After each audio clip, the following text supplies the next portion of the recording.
السلام علیکم، آپ دیکھ رہے ہیں ہو کیا رہا ہے. میں ہوں Faisal Abbasi, group editor 92 news. Irshad Ahmed Arif سب ساتھ ہیں. شکریہ ارشاد صاحب آپ کا. ایران اپنے معاملات ٹھیک نہیں کر پا رہا ہے، وہ جلد دانش مندی کا مظاہرہ کریں. امریکی صدر ڈونلڈ ٹرمپ کی طرف سے یہ اسٹیٹمنٹ سامنے آئی ہے. اس سے پہلے جو ان کی اسٹیٹمنٹ تھی، انہوں نے کہا تھا کہ ایران چاہتا ہے، وہ ہمیں ریکویسٹ کر رہے ہیں کہ آبنائے ہرمز کو کھول دیا جائے. بہرحال جو پریزیڈنٹ ٹرمپ کی جانب سے یہ اسٹیٹمنٹ آئی ہے، اس کے بعد جو امریکی میڈیا ہے اس نے بھی یہ رپورٹ کیا ہے کہ ایران کو جو اپنے سپریم لیڈر ہیں ان سے مشاورت کے لیے چند دن درکار ہیں. جبکہ اس کے جواب میں جو ایرانی اسپیکر ہیں باقر غالباف، انہوں نے کہا ہے کہ ایران کی جو اس وقت مذاکرات کا عمل جاری ہے یا مذاکرات ہو رہے ہیں، وہ ایرانی سپریم لیڈر کی مشاورت اور اجازت سے ہی ہو رہے ہیں. پریزیڈنٹ ٹرمپ کی جو اسپیچ ہے، انہوں نے یہ بھی انڈیکیشن دی ہے کہ میں ایک شریف آدمی کی طرح زیادہ دیر انتظار نہیں کر سکتا. لیکن کویسچن از دیٹ کہ اس وقت جو آپشنز ہیں وہ امریکہ کے پاس کیا بچتے ہیں. پولیٹیکلی، انٹرنلی، انٹرنیشنلی بھی، ڈپلومیٹکلی بھی امریکہ کو بہت سے چیلنجز ہیں. جرمن چانسلر کی اسٹیٹمنٹ بڑی اہم ہے. انہوں نے کہا کہ پریزیڈنٹ ٹرمپ کو امریکہ کو سبکی ہوئی ہے، نہ صرف عسکری میدان میں بلکہ سفارتی میدان میں بھی. ان سارے حالات میں جو پرنس چارلز ہیں، کنگ چارلز ہیں، انفیکٹ ان کا جو دورہ ہے امریکہ کا، وہ بھی توجہ کا مرکز ہے. اور ایک جانب تو جو کنگ کا پروٹوکول ہے، اس کی جس انداز میں دھجیاں اڑائی گئی ہیں، اس پہ کافی زیادہ کرٹیسزم بھی ہو رہا ہے. لیکن دوسری جانب جو سب سے انٹرسٹنگ بات ہے، پریزیڈنٹ ٹرمپ نے جو کلیم کیا کہ شاہ چارلز نے کہا ہے کہ نیوکلیر پروگرام کے حوالے سے وہ پریزیڈنٹ ٹرمپ کی رائے سے متفق ہیں، اس پر بکنگم پیلس نے وضاحت دی ہے اور کہا ہے کہ شاہ چارلز نے اس حوالے سے کوئی بات نہیں کی ہے. انتہائی اہم بات یہ ہے کہ جو برٹن کے کنگ ہیں، وہ کوئن ہیں، وہ دورے پر ہیں، اور اس کے بعد یہ اسٹیٹمنٹ آنا، بہرحال اس کو اب برطانوی عوام کس طرح دیکھ رہے ہیں، یہ بڑا امپورٹنٹ ہے. ساتھ ہی ساتھ جو حالات ہیں، معاشی حالات ہیں، جو معاشی اثرات ہیں، وہ بھی سامنے آ رہے ہیں. یو اے کی اوپیک سے نکلنے کے بعد اب اس کا اثر کیا ہوگا، کیا اس کا اثر پاکستان پہ بھی پڑے گا، یہ ایک بنیادی نقطہ ہے. دوسری جانب پرائم منسٹر پاکستان کی طرف سے یہ کہا گیا ہے کہ 2 سال کی جو ہماری کاوشیں ہیں، جنگ نے ان کو متاثر کیا ہے. اس سے پہلے جو ہر ہفتے تیل کا امپورٹ بل تھا $30 ملین ہوتا تھا، اور اب وہ تقریباً $80 ملین تک پہنچ چکا ہے. یہ جو سارے اعداد و شمار ہیں اور یہ جو سارے سلسلے ہیں، اس وقت اگر ہم بات کریں تو شرح سود میں بھی اضافہ کیا گیا ہے. بجلی جو ہے وہ بھی مہنگی ہونے کی باتیں ہیں، پیٹرولیم مصنوعات مزید مہنگی ہونے کی بات ہو رہی ہے. عام لوگوں کا کیا بنے گا اور پاکستان اس معاشی چیلنج سے نمٹے گا کیسے، یہ ایک کویسچن ہے جس پر آج کے پروگرام میں ڈیٹیل گفتگو کریں گے. ہمیں جوائن کر رہے ہیں سابق وفاقی وزیر، مسلم لیگ نون کے سینئر رہنما خرم دستگیر صاحب. خرم صاحب، thank you very much for your time. آپ سے گفتگو کریں گے. ارشاد صاحب، معاشی پہلو پہ آئیں گے، لیکن یہ کیا سگنلنگ ہے پریزیڈنٹ ٹرمپ کی طرف سے؟ وہ کل کہتے ہیں جی آبنائے ہرمز جو ہے وہ بڑا پریشان کر دیا ایران کو اس نے، اور وہ اب منتیں کر رہے ہیں کھولیں. آج وہ کہہ رہے ہیں کہ دانش مندی کا مظاہرہ کریں، اپنے معاملات آپ ٹھیک نہیں کر پا رہے ہیں. واقعتاً یہ قرین قیاس ہے، کوئی ڈیلے ہے ایران کے اندر، انٹرنلی کوئی ایشو ہے، یا کوئی نئی موو بنا رہے ہیں پریزیڈنٹ ٹرمپ؟ دیکھیں بھائی صاحب، اس بات کو چھوڑیے کہ ایرانی کیا کہتے ہیں، غالباف کیا کہہ رہے ہیں، یا عباس عراقچی صاحب کیا کہتے ہیں. جو ٹرمپ صاحب کے بیانات ہیں وہ سیلف کنٹراڈکٹری بیانات ہوتے ہیں. ایک دن وہ کوئی بات کرتے ہیں، دوسرے دن کوئی بات کرتے ہیں. ان کی باتوں کو نہ صرف امریکہ کا میڈیا جھٹلا رہا ہے، بلکہ مثلاً ایک مثال لے لیتے ہیں کہ انہوں نے کہا کہ میں نے جو ناکہ بندی ایران کی ہے، اور بار بار کہا، ایک بار نہیں کہا، روزانہ $50 کروڑ کا نقصان ہو رہا ہے. کل ان کے وزیر خزانہ نے کہا کہ جی $17 کروڑ کا نقصان ہو رہا ہے. اب 17 کروڑ اور $50 کروڑ میں 17 کروڑ بھی بڑی اماؤنٹ ہے ایک ایسے ملک کے لیے جو پابندیوں کا شکار ہے. لیکن آپ 17 کروڑ کو 50 کروڑ کیوں کہہ رہے ہیں، جس کی آپ کا وزیر خزانہ تردید کر رہا ہے؟ مذاکرات کے حوالے سے جو انہوں نے صبح شام بیانات دیے، اور پھر ان میں سے ایک بھی بات درست ثابت نہیں ہوئی، وہ اپنی جگہ پہ ہے. تو اسی بیس پہ وہ جو مرز ہیں جرمن چانسلر، انہوں نے یہ کہا کہ عسکری میدان میں بھی اور سفارتی میدان میں بھی امریکہ کو اور ٹرمپ کو سبکی ہوئی ہے. تو اس کے پیچھے یہی ہے کہ آپ اگر ایک بڑی قوت ہیں، آپ کے پاس طاقت ہے، آپ نے ایران کو نقصان پہنچایا، لیکن آپ جب مبالغہ آرائی کریں گے، خلاف واقعہ باتیں کریں گے، اور پھر آپ کے اپنا میڈیا، آپ کے اپنے ساتھی، آپ کے کانگریس کے لوگ اس کو جھٹلانا شروع کر دیں گے، اس کے برعکس باتیں کرنا شروع کر دیں گے، تو پھر سبکی تو ہوگی۔ تو اس کے مقابلے میں ایران نے جو دعوے کیے یا ایران نے جو کہا، اس کو امریکہ بھی نہیں جھٹلا سکا۔ یعنی ایسا نہیں ہوا کہ ایرانیوں نے کہا ہو کہ جی ہم مذاکرات کے لیے جا رہے ہیں اور وہ نہ گئے ہوں، یا کہا ہو ہم مذاکرات نہیں کریں گے اور مذاکرات کی میز پر بیٹھ گئے ہوں۔ تو جب آپ اس طرح کی باتیں کرتے ہیں، اس سے محسوس یہ ہوتا ہے کہ آپ کے پاس ٹیبل پر سودے بازی کے لیے کارڈز کم ہیں، اور آپ دھونس کے ذریعے، دھاندلی کے ذریعے، غلبے کی جو انداز ہے اس کے ذریعے آپ اگلے کو مروب کر کے، خوفزدہ کر کے آپ اپنے مقاصد حاصل کرنا چاہتے ہیں، جو ایرانی تیار ابھی تک نظر نہیں آ رہے۔ تو اس لیے یہ جو باتیں ہو رہی ہیں اور ٹرمپ صاحب جو کہہ رہے ہیں، ابھی تک کسی کو یقین نہیں ہے کہ کیا وہ مذاکرات میں سنجیدہ ہیں یا جنگ میں سنجیدہ ہیں۔ یعنی اعتبار اور ساخت ہونی چاہیے کہ آپ جنگ کرنا چاہتے ہیں یا مذاکرات کرنا چاہتے ہیں، جنگ کے ساتھ ساتھ مذاکرات جاری رکھنا چاہتے ہیں یا مذاکرات کے ساتھ جنگ شروع کرنا چاہتے ہیں۔ تو جب یہ چیز واضح نہیں ہوگی تو پھر اگلا فریق آپ پر کیسے اعتماد کرے گا؟ جی ٹھیک ہے، لیکن میرا خیال ہے خرم دستگیر صاحب چونکہ ہمارے وزیر دفاع بھی رہے ہیں، ایک اسکالر سیاستدان ہیں، تو ان سے پوچھتے ہیں کہ آپ ان معاملات کو خرم صاحب کیسے دیکھتے ہیں؟ جی جو کہتے ہیں نا جی بیلنس آف پین، کہ زیادہ تکلیف کس فریق کو ہو رہی تھی، تو اب جب سے یہ صدر ٹرمپ کا جو بلاکیڈ ہے، تصویراتی طور پہ تو یہ بالکل سمجھ نہیں آتا، کیونکہ بلاکیڈ کا بلاکیڈ ہے، ڈبل بلاکیڈ ہے، کہ ایران نے ابنائے ہرمز کو بند کیا اور انہوں نے ایران کو بند کر دیا۔ لیکن جو جیسے میں نے کہا کہ جو تکلیف کا توازن ہے وہ کچھ حد تک برابر ہوا ہے، کیونکہ ایران کو بھی اب روزانہ تکلیف شروع ہو گئی ہے، جو اس دوران نہیں تھی جس دوران اس نے ابنائے ہرمز کو بند کیا۔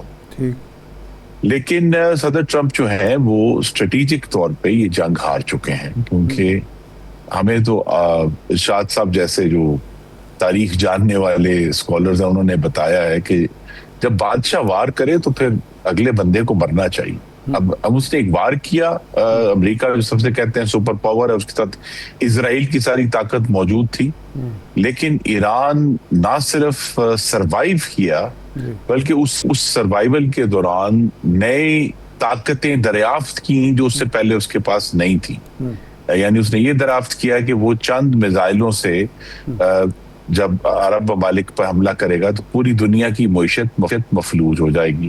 اس نے یہ دریافت کیا کہ جو کہ یعنی اس سے پہلے کبھی نہیں دیکھا تھا ہم نے، کہ ابنائے ہرمز کو صرف اس تھریٹ سے یہ بات سمجھنے کی ہے کہ انہوں نے اپنا کوئی بحری جہاز امریکہ کے برعکس ابنائے ہرمز میں نہیں بھیجا اس کو روکنے کے لیے، صرف اس دھمکی سے کہ ہم اگر جو ٹریفک آئے گی اس کو ہم نقصان پہنچائیں گے، وہ تمام دنیا کی جو گیس اور آئل اور کھاد اور ہیلیم اور سلفر وہ سب چیزیں بند ہو گئی۔ تو اس کا مطلب یہ ہے کہ جو لانگ ٹرم جو بیلنس ہے، اگرچہ اس وقت ایران کو بہت تکلیف ہو رہی ہے لیکن لانگ ٹرم بیلنس جو ہے ان کے حق میں ہے، اور یہ جلد یا بدیر ان کو امریکہ کو ان کے ساتھ کوئی نہ کوئی انڈرسٹینڈنگ کرنی پڑے گی۔ اور اس میں جو اب پیچیدگی صرف یہ ہے جو رہ گئی ہے کہ بڑا واضح یہ کہتے ہیں نا وہ جو میز کے اوپر جو چیزیں پڑی ہوئی ہیں، ایک طرف ایران کے اوپر سے پابندیاں اٹھانا ہے، دوسری طرف سے آپ نے ہرمز کو کھولنا اور کھول کر رکھنے کا جو نیا طریقہ کار ہے وہ ہے۔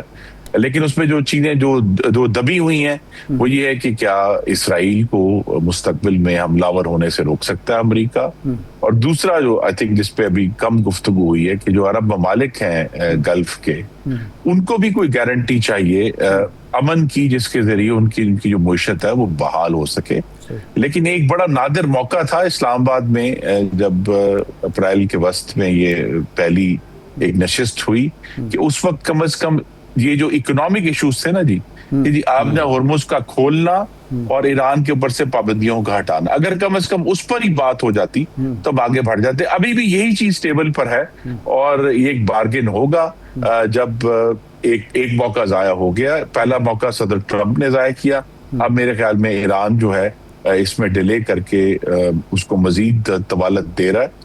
تو دونوں طرف سے ڈیلے بھی ہوا ہے، دونوں طرف سے جو چانسز ملے تھے ان کو ضائع بھی کیا گیا ہے. لیکن یہ الحمدللہ ہم کہہ سکتے ہیں کہ اس تمام جو ایک عمل ہوا ہے اس میں پاکستان کی جو بین الاقوامی ساکھ ہے، پاکستان کی جو سفارتکاری ہے، اس کا جھنڈا اور پاکستان کا علم بلند ہوا. یہ فرمائیں خرم صاحب، اگر یہ صورتحال ایران کی وجہ سے یا ٹرمپ کی وجہ سے 1 مہینہ مزید ڈیلے ہوتی ہے، یہ جون تک ہم چلے جاتے ہیں، تو دنیا کے جو ساری دنیا کا آلموسٹ سوائے میرے خیال چین کے جو اسٹریٹجک ریزرو ہیں وہ کنزیوم ہو جائیں گے. تو کیا پھر عالمی دباؤ ایران پر ہوگا یا امریکہ پر ہوگا، اور پھر مذاکرات کی کیا نوعیت ہوگی؟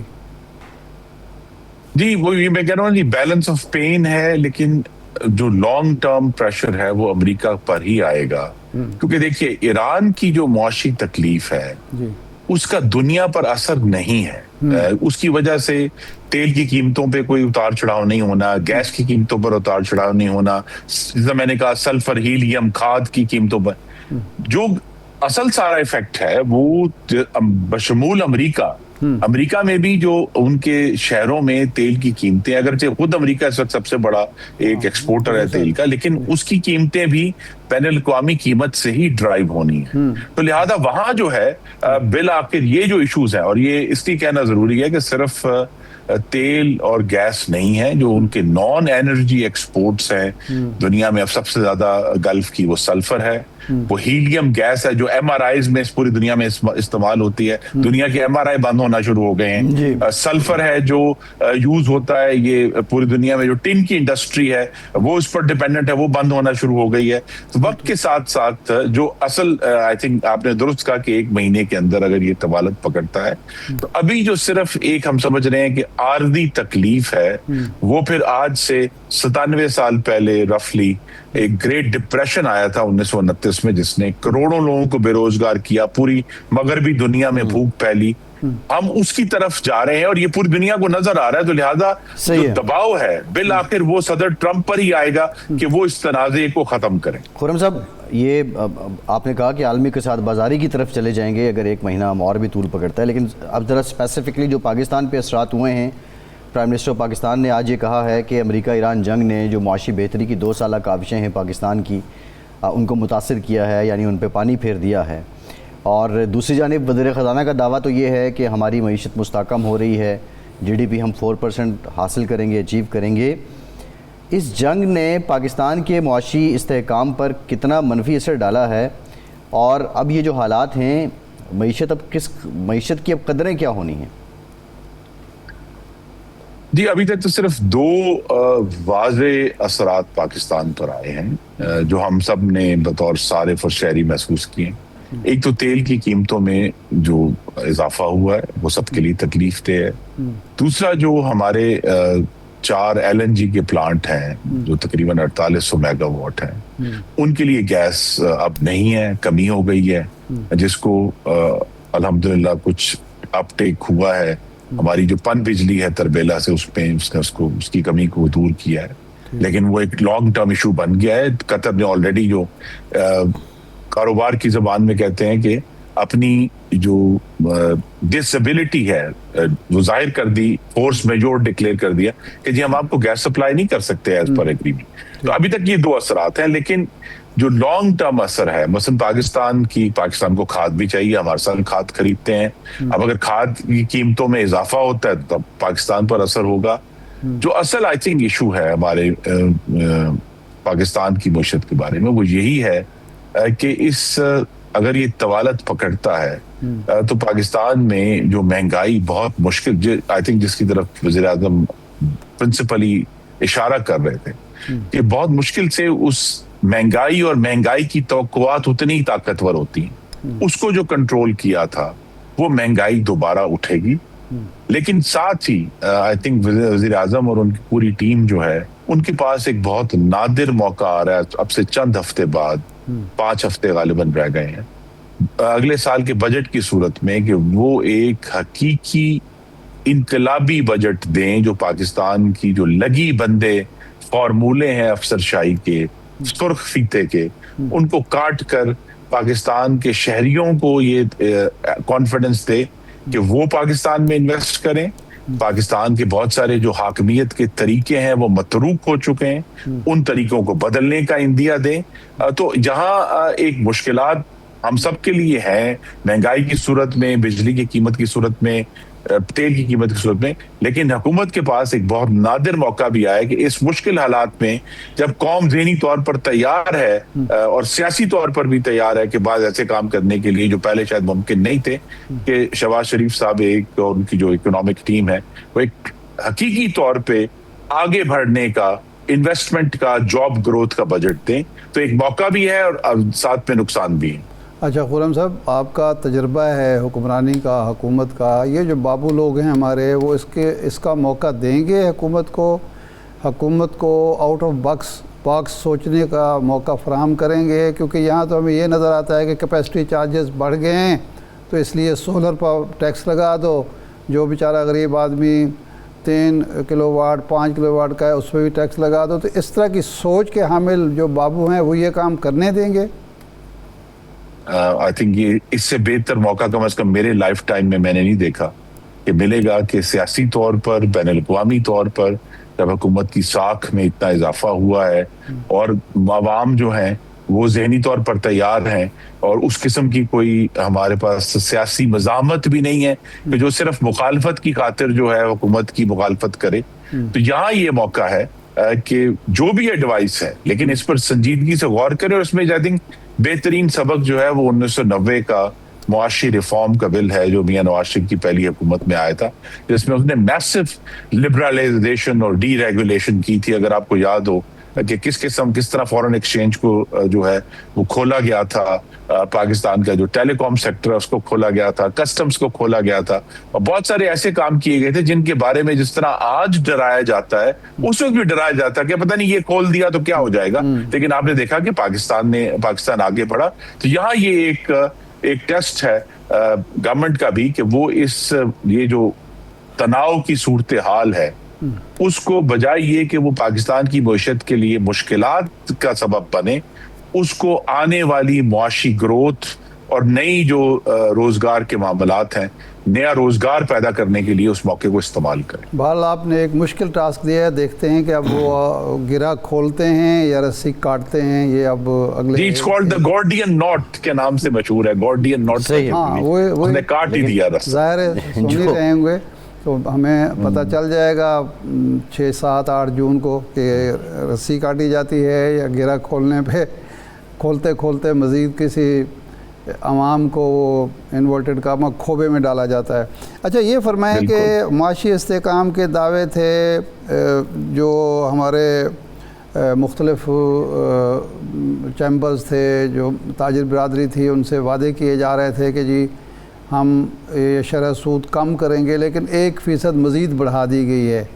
تو اس سے آپ سمجھتے ہیں بجلی کی قیمتیں بڑھ رہی ہیں، تیل کی قیمتیں بڑھ رہی ہیں، شرح سود بڑھ گئی ہے، تو ہماری صنعتی ترقی پر، خاص طور پر امپورٹ ایکسپورٹ پر کیا اس کے اثرات مرتب ہوں گے؟ یہ ایک بڑا تلخ تجربہ ہمیں ہوا ہے کہ اگرچہ اب تو لوگوں کو شاید بھول بھی گیا ہو کہ شرح سود جو ہے وہ 22% تک گئی تھی جی، اور پھر اس سے نیچے آنا شروع ہوئی، آدھی سے بھی کم رہ گئی. ٹھیک. لیکن اس سے ہمیں جو خاطر خواہ نتائج حاصل کرنا چاہتی تھی حکومت کہ اس سے نئی صنعتی سرمایہ کاری ہو جس سے روزگار پیدا ہوتا، جی وہ نہیں ہوئی. ہمیں اس طرح لیول پہ نہیں ہو، یعنی اتنی شرح سود آدھی سے بھی کم ہوئی ہے لیکن ہمیں وہ اس کا نتیجہ نہیں ملا. اس کا مطلب ہے کہ عوامل جو ہیں اس کے علاوہ بھی ہیں جو اس چیز کو افیکٹ کر رہے ہیں. تو یہاں جو ٹیکسیشن سسٹم ایک بہت بڑا اس وقت کہنا چاہیے کہ گلے کا پھندا بنا ہوا ہے، اور وہ تمام لوگ جو آلریڈی ٹیکسیشن میں، چونکہ میرا تعلق گجرانوالہ سے ہے، بہت سارے صنعت کار بڑے یا چھوٹے تاجر یہاں کام کرتے ہیں اور ہم سے بات بھی کرتے ہیں.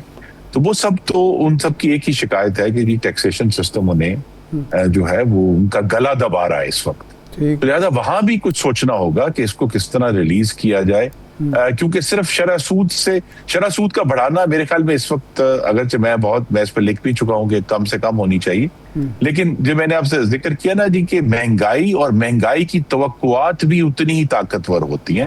تو یہ مہنگائی کی توقعات ڈیل کرنے کے لیے وقت سے پہلے قدم اٹھایا گیا ہے, لیکن اصل جو ایشو ہے وہ اس وقت یہ ہے کہ ٹیکس کے نظام کی آسانی اور ٹیکس کے اندر جو اس وقت جسے انگریزی میں کہتے ہیں ایکسٹریکشن کا عنصر آ گیا ہے, یعنی نچوڑنے کا عنصر آ گیا ہے. وہ جب تک اس سے ہم پیچھے نہیں ہٹتے اس وقت تک وہ کانفیڈنس نہیں آئے گا کہ نئی انویسٹمنٹ ہو.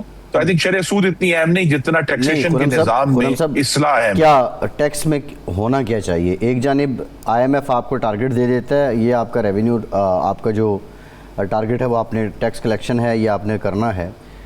دوسری جانب جو FBR کہتا ہے جی پبلک جو ہے وہ ٹیکس فرینڈلی نہیں ہے تو انڈائریکٹ ٹیکسز لگا دیے جاتے ہیں. ہونا کیا چاہیے؟ کیا ایک فلیٹ ٹیکس متعارف کروا دیا جائے؟ یہ جو BCO قسم کے ٹیکسز ہیں, صنعت کار بھی اس سے پریشان, تاجر بھی پریشان, جو ٹیکس دے رہا ہے وہ بھی پریشان, جو نہیں دے رہا ہے انڈائریکٹ دے رہا ہے وہ بھی پریشان. سجیشن آخر اس مسئلے کا حل ہے کیا؟ فلیٹ ٹیکسیشن پہ جایا جائے یا انفورس کیا جائے؟ مطلب بہت سے کلیے آزمائے گئے لیکن پھر بھی یہ مسئلہ جوں کا توں ہے. جی چلیں اس کو پھر میں اپنے شہر کے نام پہ گجرانوالہ سولوشن کا نام دے دیتا ہوں, لیکن میرے خیال میں پاکستان کے سارے کاروباری لوگ اس سے اگری کریں گے. آپ نے ایک تو بات کر دی درست, بالکل عباس صاحب آپ نے کہا کہ ہمیں اومنی بس ٹیکسیشن کرنی ہے, کہ اس کا مطلب یہ ہے کہ یہ جو 20 محکمے غالباً 21 یا 22 ہیں جو آ کے ہر صنعت کار کو ٹچ کرتے ہیں کہ جی آپ نے یہ کام نہیں کیا, آپ نے یہ کام نہیں کیا, ایک اومنی بس ٹیکس لگا دیں گے جی آپ نے 5% یا 6% دینا ہے, اور اس 6% سے وہ تمام 22 محکمے جو ہیں وہ بعد میں اس کو ڈیوائڈ کرتے ہیں, وہ تو اکاؤنٹنگ ہے.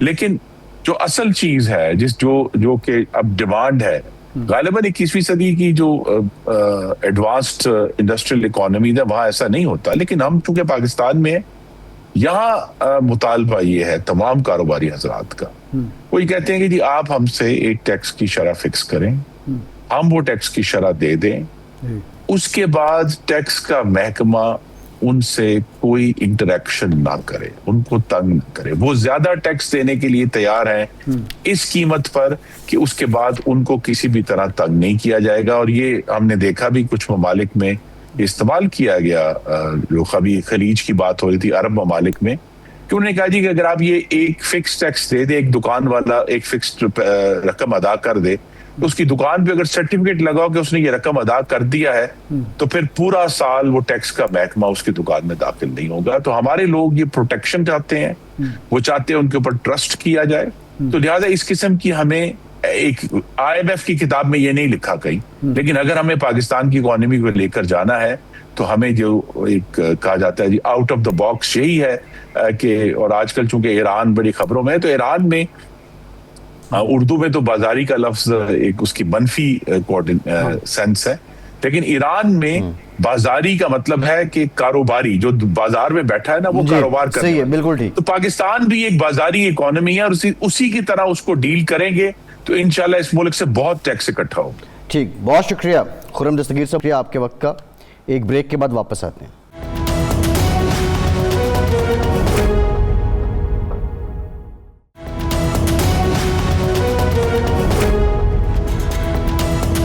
بریک کے بعد ایک بار پھر سے آپ کو خوش آمدید کہیں گے. ارشاد صاحب جو پیٹ ہیگسٹ ہیں, ان کے وزیر جنگ ہیں, انہوں نے بھی ابھی جو بریفنگ ہے, میڈیا بریفنگ دی ہے, جو اہم بات انہوں نے کی ہے وہ یہی ہے کہ ایران جوہری ہتھیار نہیں رکھ سکتا. وائٹ ہاؤس کی ترجمان نے بھی یہی کہا ہے کہ ایران جوہری ہتھیار نہیں رکھ سکتا. پریزیڈنٹ ٹرمپ بھی یہی کہہ رہے ہیں کہ ایران جوہری ہتھیار نہیں رکھ سکتا. یہ سٹیٹمنٹس اگر ہم ان سب کو کنیکٹ کریں تو کیا یہ سمجھا جا سکتا ہے, یا یہ صرف ایک آپٹیمم اپروچ ہے یا حسن ظن ہے ہمارا, کہ جو آبنائے ہرمز والا معاملہ ہے وہ کہیں طے پا رہا ہے, بلاکیڈ دونوں جانب سے ختم ہو رہی ہے, کیونکہ جوہری ہتھیاروں پر تو ایران کی طرف سے فلیکسیبلٹی جنگ سے پہلے بھی تھی اور دوران مذاکرات بھی تھی, تو یہ ایک امریکہ کی طرف سے انٹرنل ہاؤس ان آرڈر کر کے بلاکیڈ ختم کی جا رہی ہے. دیکھیں, اصل میں امریکی جو قیادت ہے اور اسٹیبلشمنٹ ہے اور حکومت ہے اور وہ جو سارا ایک سسٹم ہے وہ کنفیوژن کا شکار ہے. یہ جان بوجھ کر کنفیوژن پھیلائی جا رہی ہے، دکھائی جا رہی ہے، یا اس کے پیچھے کچھ اور مقاصد ہیں؟ ایران نے کبھی بھی یہ نہیں کہا کہ وہ ایٹمی ہتھیار بنانا چاہتا ہے۔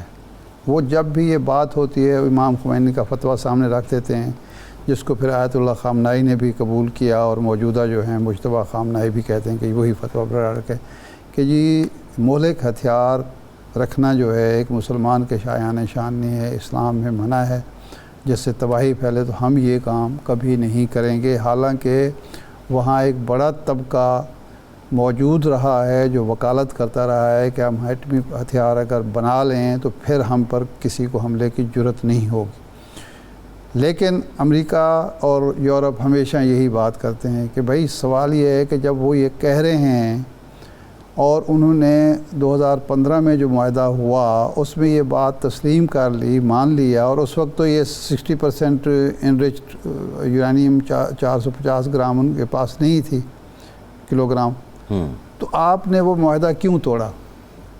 صرف اس لیے ہیرو بننے کے لیے کہ جی ہم ایران کی اقتصادی ناکہ بندی کریں گے، پابندیاں لگائیں گے، ایران گھٹنے ٹیک دے گا، ہم ہیرو بن جائیں گے۔ آج بھی یہی کشمکش ہو رہی ہے۔ یہ نان ایشو کو ایشو بنانے کی بات ہے۔ اس وقت ایشو جو ہے وہ بنیادی یہ ہے کہ آپ نے حملہ کیا، کیوں کیا، کس قانون کے تحت کیا، کس اخلاقیات کے تحت کیا، کس اختیار کے تحت کیا؟ کیا آپ نے کانگریس سے اس کی اجازت لی؟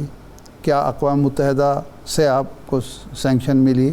کیا آپ کے اتحادیوں نے آپ کا ساتھ دیا؟ ایک غیر قانونی جنگ آپ نے چھیڑی، آپ نے قتل عام کیا، وہاں ان کے لیڈر کو شہید کر دیا، ان کے آرمی کمانڈر کو شہید کر دیا، اور اب آپ اس پر پردہ ڈالنے کے لیے نان ایشو کو ایشو بنا کے پیش کر رہے ہیں، نمبر 1۔ دوسرا، آپ کا مطالبہ تھا کہ ایران بحری ناکہ بندی جو آپ نے ہرمز کی ہے وہ ختم کرے۔ ایران نے ختم کی، آپ نے جاری رکھی، اور اس کو آپ بڑھاتے چلے جا رہے ہیں، اور جس کی وجہ سے ایران سے زیادہ دنیا متاثر ہو رہی ہے، پوری دنیا متاثر ہو رہی ہے۔ آپ نے پوری دنیا کی معیشت کو داؤ پر لگا دیا ہے، خود اپنے عوام کو مشکل میں ڈال دیا ہے۔ $2 پر گیلن والا پیٹرول جو ہے وہ 4، 4.5، 5 پہ چلا گیا ہے۔ انڈے اور ڈبل روٹی تک کی قیمتیں ڈبل ہو گئی ہیں۔ تو آپ کس چیز کا انتقام لے رہے ہیں؟ آپ ہیرو بننے کے شوق میں آپ نے پوری دنیا کو ہلا کے رکھ دیا ہے، پوری دنیا۔ حد یہ ہے کہ آپ کا کوئی اتحادی آپ کے ساتھ نہیں کھڑا ہوا آپ کی بات کی، اور پھر آپ غلط بیانی پہ غلط بیانی کرتے ہیں۔ یعنی اس قدر کسی صدر کے لیے کس قدر شرمندگی کی بات ہے کہ وہ ایک بات کرے پبلک کے سامنے کہ میرا جو موقف ہے جوہری پروگرام کے حوالے سے شاہ چارلس جو ہے اس سے متفق ہیں، اور بکنگ پیلس کو بیان جاری کرنا پڑے، وضاحت جاری کرنی پڑے کہ نہیں، اور ایسے وقت میں کہ جب کنگ دورے پر ہیں۔ صاحب یہ جو آپ نے بات کی ہے، ایک تو آل دو یہ نارمز کے خلاف ہے، پتہ نہیں آپ زیادہ بہتر بتا سکتے ہیں، یہ فی زمانہ یہ عالمی سطح پہ ہی ہو چکا ہے کہ ہم سنجیدگی اور مزاح میں، غلط اور درست میں، دائیں اور بائیں میں فرق نہیں کر پا رہے ہیں، جس کا جیسے جو تفریق جو یہ کہیں اور تو نہیں ہو رہا نا۔ ایک تو یہ ہے، لیکن اگر یہ president of United States of America میں ہو رہا ہے، ان کی طرف سے ہو رہا ہے، یہ وہاں کے لوگوں کے لیے کتنا الارمنگ ہے، نمبر 1۔ اور دوسرا، آپ کو بھی پتہ ہے کنگ اور کنگ کی فیملی کی کیا رسپیکٹ ہے، بالخصوص یو کے میں، یو کے علاوہ گریٹ برٹن کے جو کنٹریز تھے، آل دو اب اس کا حصہ نہ بھی ہوں، ان سب میں کیا ان کی رسپیکٹ ہے، ایون کامن ویلتھ کنٹریز میں بھی۔ تو یہ جو پبلک کی طرف سے اس کو کیسے دیکھا گیا ہوگا امریکہ کے اس برتاؤ کو؟ وہ اس کو صرف ٹرمپ کا بھی رویہ دیکھ رہے ہیں یا امریکہ کا رویے کے طور پہ دیکھ رہے ہیں؟ ٹرمپ بذات خود تو نہیں ہے، ٹرمپ اگر بہت اور بزنس مین، ایک امیر آدمی ہے، بزنس مین ہے، بڑا بزنس مین ہے، اگر وہ شہزادہ چارلس کو ملنا چاہیں تو کتنے مہینے ان کو انتظار کرنا پڑے گا؟ حقیقت ہے نا، حقیقت ہے۔ وہ صدر امریکہ، پریزیڈنٹ آف USA سے ملے ہیں، ان کی دعوت پر گئے ہیں، اور اس دعوت کے دوران ان کے ساتھ نارم کے بالکل برعکس، جو اخلاقیات ہے صفاتی، اس کے برعکس برتاؤ کیا جا رہا ہے۔ ملکہ برطانیہ وہ ہاتھ ملا رہی ہیں، یعنی فرسٹ لیڈی اس کو کہنا چاہیے، ملکہ تو وہ اس طرح سے نہیں ہے، وہ ہاتھ ملا رہی ہیں، ٹرمپ صاحب آگے بڑھتے ہیں، ان کو پیچھے کرتے ہیں اور ہاتھ ملانا شروع کر دیتے ہیں اور وہ پیچھے کھڑے ہو جاتی ہیں، ان کے سامنے کھڑے ہو کے جھوٹ بولا جاتا ہے. تو یہ کہیں اور تو نہیں ہو رہا، یہ صرف امریکہ میں. اب امریکہ کے عوام کو، خاص طور پر جنہوں نے ووٹ دیا ہے ٹرمپ کو، امریکہ کے عوام نے یا اکثریت نے ووٹ دیا تھا جنگیں ختم کرنے کے لیے، امریکہ میں خوشحالی لانے کے لیے، دنیا میں امن لانے کے لیے. اس کے برعکس ہو یہ رہا ہے کہ عالمی امن بھی تباہ کر دیا، جنگیں چھیڑ دیں آپ نے خود، جنگ ایک بڑی جنگ چھیڑ دی جس میں پوٹینشل ہے عالمی جنگ بننے کا، یعنی جو عالمی جنگ کی شکل اختیار کر سکتی ہے. شاہ صاحب عالمی جنگ کے علاوہ جو خطوں کے حالات ہیں، ہمارے جتنے ماہرین ہیں وہ امریکہ کے ہوں، یورپ کے ہوں، ایشیا کے ہوں، وہ کئی سال سے 2-3 دہائیوں سے کہہ رہے ہیں کہ اگلی جنگ جو ہوگی وہ پانی پر ہوگی. صحیح ہے. اور پانی کی جنگ کا آغاز انہوں نے کر دیا ہے، جس کے اندر پوٹینشل ہے، صلاحیت ہے کہ وہ عالمی جنگ میں بدل جائے. تو اس لیے وہاں کے عوام کو، وہاں کے کانگریس جو پرسن ہیں ان کو، ان کی اپنی کیبنٹ کو، ان کے اپنے ساتھیوں کو اب ایکٹیولی روکنا چاہیے کہ آپ کیا کر رہے ہیں. شمالی امریکہ کی ساکھ کو تباہ کر رہے ہیں، عوام کو بے چینی کا شکار کر رہے ہیں، عوام کی معاشی مشکلات بڑھا رہے ہیں، امریکہ تنہا ہوتا چلا جا رہا ہے. چین اور روس کو آپ موقع دے رہے ہیں کہ وہ زیادہ سے زیادہ آپ کے اتحادیوں کو اپنے ساتھ ملا سکیں. اب کیا کریں؟ شاہ صاحب ایک تو یہ ہے ایپیسوڈ امریکہ والا. دوسرا جو نیتن یاہو نے کیا ہے، ایک تو خیر انٹرنلی جو پالیٹکس ہے وہاں پہ ایک بڑی ڈیولپمنٹ ہوئی ہے کہ 2 سابق نائب جو وزیر اعظم ہیں انہوں نے اتحاد کر لیا ہے نیتن یاہو کے خلاف. لیکن شمالی لندن میں 2 یہودیوں پہ چاقو سے حملہ کیا گیا ہے آج. اب آلدو ظاہر ہے کسی نہ کسی کا وہ ایگریشن ہے جو نکلا ہے، کوئی نہ کوئی ایکشن ہے، اس کا ری ایکشن آیا ہے. تو نیتن یاہو کے جو عمل ہیں ان کا جو رد عمل ہے وہ کیا آ رہا ہے اور دنیا کیسے بھگت رہی ہے؟ ایک بریک کے بعد اس پہ بات کرتے ہیں.